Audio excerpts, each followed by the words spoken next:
Well, Dr. Gary Haabermas, it's great to have you on Capturing Christianity. Thank you. Well, let's go ahead and get right into the interview here. Sure. So you're working on a book currently on the resurrection, and you're slated to have how many pages? Because I posted about this on my Facebook page, and I said, yeah, I'm doing this interview with Dr. Gary Haabermas, and he's writing a book that's about to be 5,000 pages long. And that's about right. And people thought that was a typo. So let's talk about the actual. 500 would be long enough, wouldn't it? Yeah. Yeah, and you know, what's crazy is of my 40-something books, exactly half of them are on the resurrection. So people might think, oh, well, I get it. He's taken those 20-some books on the resurrection, putting them together, removing the duplication, and that's all the pages. But actually, so far, at 4,300 pages, only about 10% of the material is repeat of anything I've done before. So it's mostly new material. Yeah, and would you say that's a lot? That's the thing that sort of separates this book from all your others and any other book on the resurrection, right? Because it's all new material. Well, yeah, and I'm answering some questions and treating some subjects, as far as I know, are not treated anywhere in print in any book. Do you have an example of one of those? Well, things? Yeah, here's some examples. Okay. I spent 150 pages on 19th century German liberalism, which is the heyday of naturalistic theories against the resurrection. So I spent 150 pages on what they taught, what theories were favored, which ones were not. Okay, that's the liberals. Okay, now what about when liberals went against other liberals? Because strangely enough, they didn't just say, well, he takes that, I take hallucination. They'll say, well, he's a loser because his theory's wrong. Mine's hallucination, of course, I'm right. And the next guy comes along and says, I'm wrong. So I'd make three moves. Here's the guys and the theories they take. Here's the liberal response, calling these guys losers, everyone but theirs. And then I have a response of major conservative scholars at that time. And these guys taught that conservatives are not like the kind we might think of today. These guys are from Oxford, Cambridge, Edinburgh, Aberdeen, Harvard, Yale. And they're writing and saying, you're all wrong. Naturalistic theories are wrong. So 150 pages on the birth of naturalistic theories and how critics go after each one. Now, that's different than me taking the individual theories and giving critiques of each one. I'm not doing hallucinations per se. I'm just doing kind of a history of those theories for those years. That's one example. Got 150 pages on David Hume and the argument against miracles, 80 pages of defense of the crucifixion alone. How do we know Jesus died? Why do almost no scholars, specialists, dispute the crucifixion? You know, why does John Donne of the Cross and Marcus Borg say it's basically the strongest, most readily defensible fact in the ancient world? What's some of the data? So those are some of the separate things. Oh, here's another one. Some people who give evidences for the empty tomb. If you get an article, and I can name them, but the articles, I know one article that gives 8 evidences for the empty tomb, according to critical methodology, or another one gives about 10. I've got 22 evidences for the empty tomb, all critically derived, not like, well, this verse says, all critically derived verses. So there's a lot of surprises. I'll give you one more. I do a minimal facts argument, and I use basically 6 minimal facts. Well, the 2 criteria I use is that I won't use a fact that's not multiply evidenced from a bunch of different sources. And secondly, because of that, the vast majority of scholars in the 90-something percentile allow its historicity. Well, everybody grabs onto this one. Everybody concedes it. And I'm almost never asked, how do you know these facts are true? So I put a list together. And if you count all the individual pieces of data that accredit these 6, it's over 100. Over 100, here's the key, critically ascertained facts that the critics would agree to. That's why the critics don't disallow the facts. We're playing their game. So those are some of the surprises in the book and some of the things I'm looking forward to their coming out. So about 6 years ago, I learned that my brother became an atheist. And that really sent me on this journey, my original journey into apologetics. Now, when he first talked to me about this and he started to raise his objections, I had no idea if there were any evidence for Jesus, even Jesus's existence, right, let alone the resurrection. And I imagine that probably the majority of Christians are in that same position, where they just have no idea that there's this wealth of information and, as you say, data that supports a historically grounded resurrection event in history. So what is like your 5-minute spiel on the evidence in support of the resurrection? These are facts, these are historical facts, and this is what you specialize in. So yeah. Do less than 5 minutes. I start with what I call a minimal facts argument. It's a species of reliability, one of the reliability arguments, but where most reliability arguments are top-down arguments. If the book is reliable, it's like an umbrella. Everything under it gets kept, from the rain. If the book is generally true, whatever's reported under it is accurate. Mine's a bottom-up, and instead of an umbrella, I would suggest an example of a brick wall with individual facts being bricks that we put together to build a case from the bottom up. And I've used anywhere from 3 to 7 over the years. Lately, I've been doing 6. And I would say Jesus died by crucifixion. His disciples had experiences that they believed were appearances of the risen Jesus.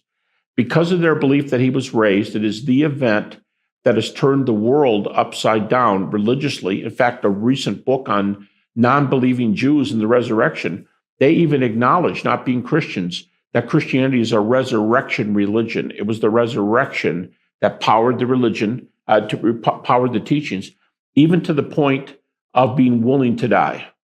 And we do have first century sources for arguably the 3 largest names in Christianity.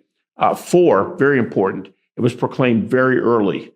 And today, critics, the consensus position is that you can track the resurrection preaching back to immediately after the cross.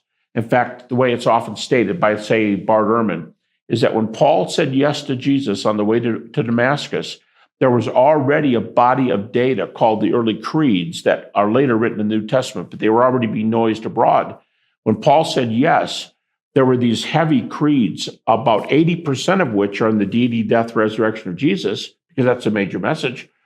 They were already in existence. So when Paul didn't invent Christianity, the main reason, when he came to Christ, the message he hated most, we already have data from that 2-year period before Paul. And then the last 2 would be individuals, James, the brother of Jesus, and Paul, both of whom become Christians because they believed they had experiences which were appearances of the risen Jesus. Those are the 6 I would use. And to my knowledge, I've had dialogues with atheists, agnostics, scholars, specialists, and they don't dispute any of those.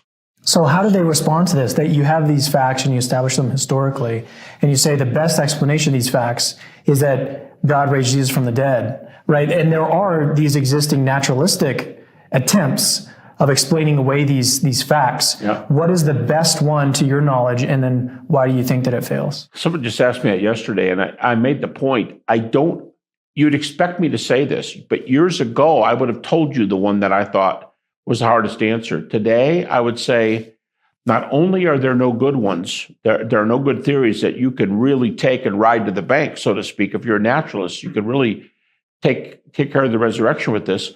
But the critics have generally given up espousing these theories. I did an article some years ago where I argued that less than 25% of the critics in the last 25 years, about less than 25% use the naturalistic theories anymore. They will usually say something like this. Yeah, facts are good. I don't agree. It's your idea is the only way to go. But, you've got an evidence case. And if you pushed them a little bit and said, well, what keeps you from believing the stuff yourself? If the evidence is so good. Go ahead. Hume. Well, Hume, but I think generally they'll say, I just don't want to believe. Really? And they will say miracles don't happen, and that say that they know you're ready. They don't often want to take you on.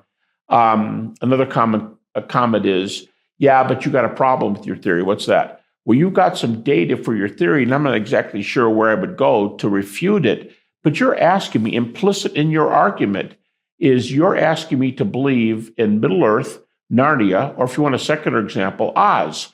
You're asking me to believe in that. And there's no world like that. How do you know? Well, there's no, look at everything we know from empirical science. There's not an ultimate universe. And when I'm talking to a person like that, I always go, time out. Let's talk about near-death experiences. And because the evidence has been coming in so well, in a recent book, up to 30 million people in North America, England, and Europe have claimed to have near-death experiences. So I could say, hey, let's just say the number's blown up too much and there's only 20 million. In a way, that's 20 million people who've been to Narnia, if you want to look at it that way. So don't tell me there's no empirical evidence for this. And they'll say, yeah, those are just experiences. You don't have data. Well, you don't say that to me. I just gave a paper yesterday. I know of 300 evidenced NDE accounts where what's reported is empirically verified. So if you can't refute it, and it's almost impossible to refute the NDEs, if you can't refute them and you have this alternate reality, in what category? In the category of afterlife. Oh, so there may be an afterlife. Well, I didn't think so until today, but yeah, I guess maybe there is. Okay, now can we talk about resurrection? See, because I've opened the door to talk about this alternate reality, which may last forever, and you can't say anymore, yeah, but you're asking me to believe in Oz, because I would say, I sure am, and I've got data for Oz. So this is probably the most common objection I hear from atheists, and I do a lot of stuff online, Facebook and everything. And the one thing that they say that I see a lot is any naturalistic explanation you can think of is going to be more probable. That's Barter. I mean, that's a lot of guys. Is your response? No, that is this objection, because what they're saying is disciples stole the body is a lousy objection, but it's better than yours because stolen bodies happen in this world, resurrections don't. What he's saying is there's no another world. There's not another world from which Jesus was a strange visitor to this planet, to begin his missionary efforts on earth from his Father's right hand. There's no other world. So when they say, any other theory is more logical, it's not because they're not saying what a lot of Christians think they are. They're not saying all of my theories have better evidence than yours. They're not. They're saying, you got some data there, but you asked me to believe in a crazy place and people can rise from the dead, and we don't have any other examples, so chances are you're wrong. And I'd say, all right, 30 million people who claim to have NDEs, 300 of them are evidence. NDE, just to make sure the audience is understanding, NDE means near-death experience. Correct. Right, okay. And if I have 300 cases, and if I started telling you the examples right here, the most incredible ones, people go, oh my gosh, that's really happened? Yeah, it's recorded. I can already tell people are wondering, well, what, like, give me a taste. Okay, give me one of these. Give me one or two. But before I do that, let me just tell you one thing, how people are just missing the whole realm. A fellow that just retired from University of Virginia Medical School, he's probably the leading NDE expert. His name is Bruce Grayson. As far as I know, not a Christian. Okay. In fact, Bruce told me one time he'd gone to the East from these studies, so maybe Buddhism or something. I don't know. I can't speak for him. But Bruce himself has published 100 peer-reviewed near-death articles in medical and psychological journals. So if people go, you're talking about cartoons, man, it's like SpongeBob, he lives in a pineapple under the sea. Yeah, right. That's why it was written up in 100, that's why 100 articles written up in medical journals. So yeah, you're just not reading the data. Yeah. And so we'd have to go to the evidence cases. Okay, here are a couple examples. Fast ones. Some of them take a while to develop, but a couple fast ones. And you're writing a book on this, right? So people can go to, no? I've got a book with chapters in it. And I just debated a guy on this subject. He doesn't believe in them. I do. It was published by Blackwell. And he and I just debated. And I have probably 30 of these cases, evidential cases divided into 5 evidential categories. And, well, give me these two. Yeah, here's a couple. This woman has she's being operated on. She has a near-death experience. She's up above her body. She's looking down. She's watching herself. And sometimes they don't even know it's them because they identify with who's up by the ceiling. That's their point of consciousness. And on the top of this medical device that was in the room, hospitals often rivet numbers like offices do to keep track of typewriters and to keep track of things. She looked down and there was a 12-digit number riveted onto the top of this medical thing. And she said, I'm OCD. And so I memorized the 12-digit number. As soon as she comes to, she says to the nurse, write this down. Now, I'm not saying this is a number, but it's like, write this down, 675-21600. 12 numbers. And the nurse wrote it down. And they were later moving the apparatus out of the room, and the nurse jumps in and says, whoa, whoa, whoa, wait a minute. Let me get my sheet out. Wow, the number's exactly right.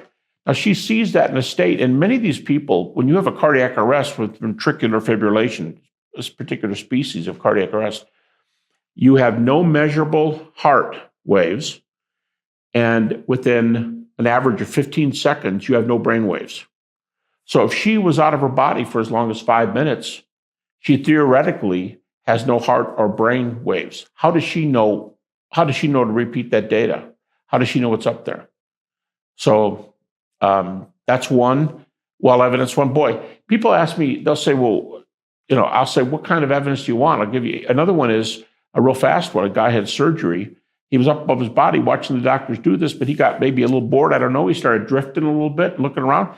He went through a wall into the next surgical ward, and he watched a guy having his leg amputated.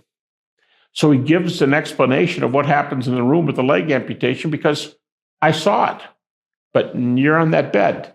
Yeah, but I'm telling you, I saw it. How do you know? Here's some explanation. I'm making up what he might have said, but he could have said, well, all the nurses in the room had white uniforms on, except for this one. She had a pale green uniform on. I mean, something like that. Or these are actual cases. In one, a person dropped a beaker on the floor and it broke, and the person watched it. Or in another one, a woman's pin fell off her dress, and a doctor stepped on it. And the near-death person said, I know who lost the pen, and I can name the doctor who stepped on it because I saw it. So these are data, and many times in the absence of heart and brain, any kind of activity, measurable. And so it seems like we're talking about, here's the point, we're talking about consciousness beyond the initial death of heart and brain. Now, it's near death because the person comes back from it, but during those minutes while they're out, it's highly evidential. I find this fascinating, first of all. Okay, so can I put this in terms of I'm going to use a technical term here, Bayesian probability. Okay, so we're talking later on about what the evidence suggests. That's the second part of the equation. The first part is what the prior probability of the hypothesis is. Sure. And it seems like that's what you're trying to raise. Yeah, now somebody said, when Richard Swinburne does this argument, he puts God's existence. He's written a whole technical great book on God's existence, but he still puts that probability low for those who think it's low, and he still gets, I think, 97% for the resurrection. Well, if you have some things up front, let's just give two: God's existence and an afterlife. Well, how do you know afterlife? Well, I didn't say eternal life. I just said this person was still functioning 3 hours after their NDE, because some of the cases are kind of long. If you start with God and an afterlife, which atheists are often say those are the two planks they have to get rid of to be an atheist, God and an afterlife. If you start with those, you're going to raise the prior probability that the likelihood that a resurrection actually happened. So I've been wanting to ask a historian this question for a long time now. And it's another common objection that I see is that most probably Jesus' body would have been thrown into a mass grave. So my question is, what is the earliest historical evidence we have of Jews criminals being thrown into a mass grave? Does it come at the time of Nero, around 70 AD, or does it come before then? Because it seems to me like that's the earliest evidence that we have of these mass graves. Okay, first of all, you're going to be hard put to nail exact historical references when it was done. But I would concede, and many would, that that's what happened to most people, not necessarily mass graves, but a little classier would be a rectangular square in the ground, like today, only without a casket. And you put the body on top of it and covered up. That would be kind of a classy one. A mass grave would be, garbage, in a garbage heap or something. But it's a totally moot point. It's a totally moot point because, like I say to people, let's take your theory. Give me your best shot. What do you want to say? They put it in a garbage dump, and by Sunday, it was already burned up from the smoldering ashes that were always burning. Or dogs may have eaten it. Dogs may have eaten it. And I'll just go, that's cool. So what's wrong? Well, I don't know. The gospel story of Joseph is incorrect, or part of it is. He may have been the one that put him in the common grave, but for the most part, the gospel story would be wrong. And I'd say... Joseph of Arimathea. Yeah. Okay. And I'd say, okay, so what do you have here? You got a moot point. You picked a horrible example because Jesus could have died on Friday, been thrown in a trash heap, had his body eaten and or burned or both, and guess what's going to happen Sunday? What if he appears anyway? What if the parts of that body were transformed? I mean, to give an example, what about a Christian who's fishing, falls into the ocean, gets eaten by a shark? Will he have nothing to be raised at the last day? Oh, no, God can give him a new body. Okay, well, it's irrelevant whether Jesus was in the tomb, whether they took the body and put it in somebody's living room, whether it was in a trash heap. If Jesus is going to rise, he can rise in your living room. What if all the disciples come running to your house because he's there and you have tea time, with Jesus? A little different story, but in your home. So it doesn't do anything to the resurrection message. Okay. I'm thinking about a Star Trek example of when they beam someone up, right? Or they beam someone from the ship to a planet, and all of the molecules or whatever are reorganized back on the planet. So you're saying that something like that could, possibly happen? Well, there's a lot of stories as to what Jesus' body was made of. I think the Orthodox view is that it was his body, but changed. And of course, the evidence of the wounds, most probably in the wrists, and elsewhere, the wounds may be still in the head from crown of thorns or lashing. It's still there, so it's his body, but it's changed. And changed how? How much? Well, there's all kinds of arguments about that. But the Jewish view, the predominant Jewish view of that time, is that the body is what's raised. The body is changed. Physical body. Yeah, let me give you an example. If somebody has a mole right here, will they have a mole right here on the resurrection body? Go, that's silly. It's like it's irrelevant. I just want to know that I'm there and I would like my body back. According to biology, the body you have in 20 years is not the body you have now anyway. Maybe this is a perfect time to talk a little about the Shroud of Turin. Are you convinced that that's authentic?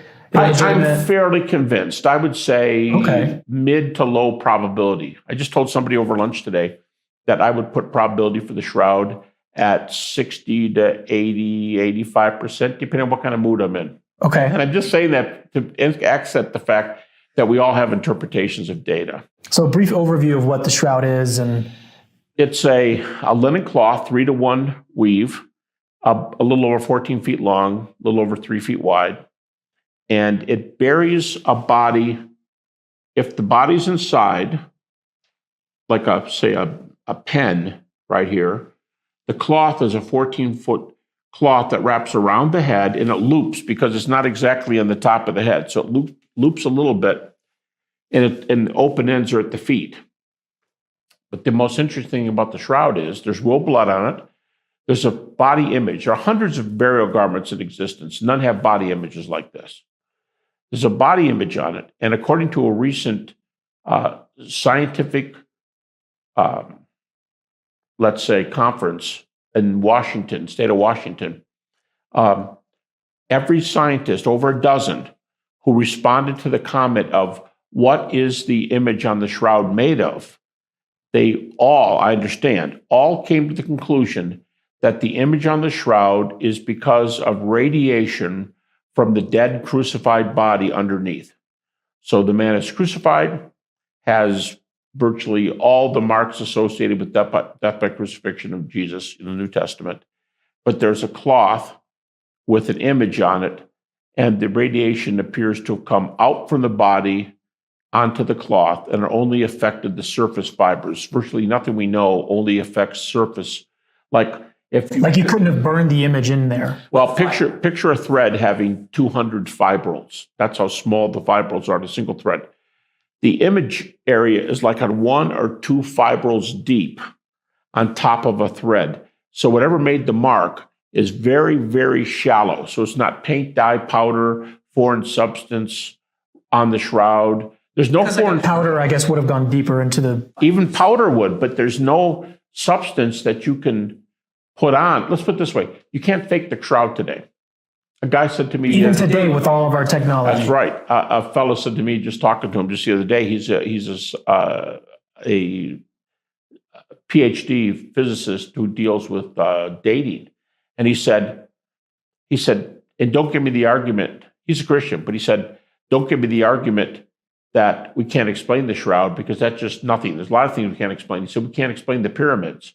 And I said, yeah, but there's a little bit of a difference here. You can make a pyramid today. You cannot make the Shroud of Turin. So let's go to two last questions before we have to end this out. 2 questions on mythicism. Okay, the first one has to do with 1 Corinthians 15, where Paul's talking about the resurrection. Some mythicists say that Paul was really talking not about a bodily, physical resurrection, but about a spiritual resurrection in heaven somewhere. What's your take on that in 1 Corinthians 15? A couple of general responses. These would unpack, these 2 would unpack to 6 or 8 if I developed them. But the 2 Do you have this in your book? Which one? The big one? It's in almost everything I do in the resurrection. Oh, okay. So 2 big responses. Number 1, there's the most important point. Let's just say, for the sake of the argument, that Paul said Jesus really appeared as a glorified, disembodied spirit. Let's just say that was Paul's view. Okay. The point is, there's still a resurrection. And if the Bible taught a Platonic view that at death we shed our bodies, we flee off to the heavens, disembodied, and able to live in bliss because throughout eternity we can live together and continue to acquire knowledge. That Platonic kind of view, which dominated the church up until the late Middle Ages. If that was Paul's view, you would still have a glorious resurrection view for both Jesus and us. So my point is, if that's what the New Testament taught, that's what all of us would believe, and nobody would be upset with it. We'd all say, this is a really cool view. So you get nowhere by doing that kind of theory because you still have a resurrection. Second response, for a variety of reasons, it's very clear that Paul believed in the resurrection of the body, that he's not teaching resurrection of the spirit in 1 Corinthians 15. He's teaching, for example, whenever Paul talks about the resurrection of the dead, it's always in the plural, because Jewish eschatology is that the righteous dead would be raised together.